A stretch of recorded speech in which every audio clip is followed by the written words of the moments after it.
এই হচ্ছে আমাদের বাবার মন্দির, দেখেছো?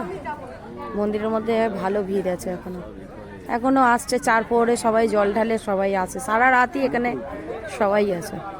ওদিকটা মেলা বসেছে, রাত্রির তো এখন অনেকই হয়েছে, তাও দেখো ভিড়, দেখো এখনো মন্দিরে। এখন রাত্রি 11:30 বাজে, 11:30টার সময় মন্দিরে এখনো ভিড় রয়েছে।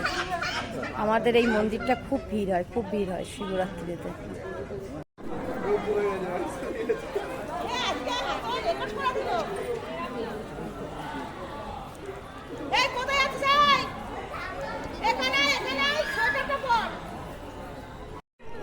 আজকে শিবরাত্রির এসেছিলাম মন্দিরে পুজো দিতে।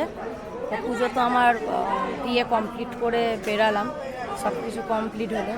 তো এটা হচ্ছে আমাদের গোরক্ষাবাসী মন্দির, মানে বাবার মন্দির, বাবা ভোলেনাথের মন্দির। এখানেই আমরা তোমার হচ্ছে পুজো দিই। বাবার যে কোনো পুজো হলে পারে আমরা এখানেই পুজো দিই। তাই পুজো দিতে এসেছিলাম শিবরাত্রির দিনকে। তো তোমরা কে কে শিবরাত্রিতে পুজো দিয়েছো সবাই কমেন্ট করে জানাবে, আর ভিডিওটা কেমন লাগলো একটু জানিও। চলো, ওকে, টাটা। কি বললা? ভিডিওটা কেমন লাগলো তাড়াতাড়ি জানাবে, আমরা অধীর অপেক্ষায় ওয়েট করছি। টাটা। টাটা।